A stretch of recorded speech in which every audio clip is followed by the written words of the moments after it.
the European Union and the UK. I want to welcome you to the broadcast. This is one of those scenarios where we kind of knew what the outcome was going to be. I mean, you could kind of see around the margins. You got less votes this time around. So this is sort of a game of brinksmanship, isn't it? I mean, this is all strategy. What's going on here? Well, I think if you just landed right now in the UK and watched this debate without knowing anything about Brexit, you would probably immediately assume that this was the beginning of an election campaign. And that's what it's looking like. It's clear that both parties are positioning themselves. And you have two very different narratives being put forward in the last few days, and including today. On the Conservative side, of course, they are saying that the oppositions are cowards and do not trust the people. So Boris Johnson is really putting a Parliament versus the people angle. On the other hand, you saw very strong words by Jeremy Corbyn saying that the government was a disgrace, that they were not serious about negotiating, and they were taking a very dangerous path. He talked about going to Brussels on October 17th. What's going to happen there? Well, that's the date of the next crucial European Union summit, which is the last really opportunity before the fateful date of October 31st. So it's at that summit that the EU27, the other countries, have to decide whether or not they would grant the extension. They are not obliged to do so. And there have been some signs, noticeably from France, that they would consider not granting that extension. I would still think it's likely that they would, but it's not a foregone conclusion. He said last week he'd rather die in a ditch than have an extension. He calls it dithering, delaying, you're losing all this sort of money. He mentioned that again here today. So there's this whole kind of concept that maybe he ignores the law. They've kind of handcuffed him, but he's going to ignore it. Is there a possibility of that? What are the perils of that?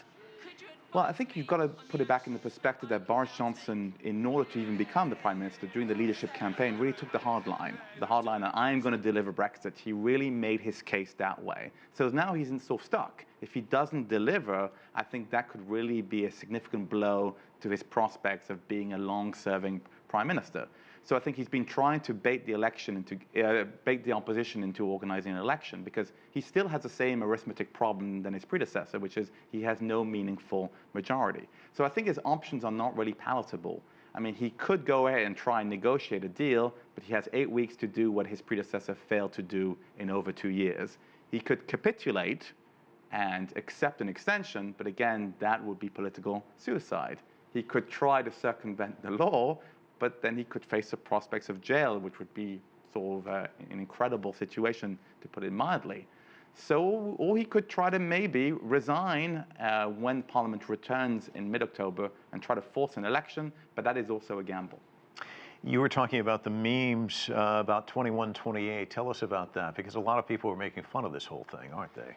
Well, yes, I did come across a couple of memes where you saw pictures from Mad Max characters, and with a statement, it's the year 2028, and the UK politicians are going to Brussels for yet another extension. I mean, it's an incredible saga, and there's no end in sight. And even, let's not forget, even if they do crash out, even if the final date is the 31st of October, it's just the beginning of even difficult, harder negotiations afterwards for the future terms of the partnership between the EU and the UK. So no end in sight. And Ireland still creates a big problem for them as well, the backstop. Oh, absolutely. I mean, I think he actually, let's not forget, this morning, he was in Ireland with the Irish Prime Minister.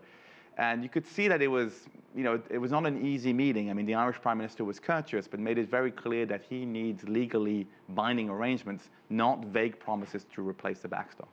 Let me ask you another question, because you're here in Washington, D.C., and I'm thinking about this with Brexit. It seems as though it's sold as this rather simplistic solution to a very complicated matter, and it brings to mind what happened here in the United States with Obamacare.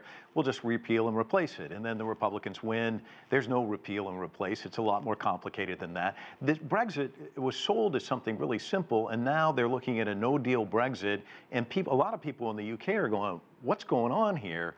Talk to me about that kind of selling a product, if you will, and then what you get is something entirely different. Well, I think you are in unknown territory. When we came up to the referendum, I mean, the question itself of the referendum was essentially a binary question. Do you want to be in or out of the European Union? Now, we had a very close result, but afterwards, it still did not answer the fundamental question of what kind of exit and what kind of relationship would you want to have afterwards between the EU and the UK? And I think that's where you've seen the political parties internally and at each other being so fundamentally divided. And it's anybody's guess what happens in the next month and a half or so. Anybody who tells you otherwise is not being honest. Thank you so much for coming in. Really appreciate it.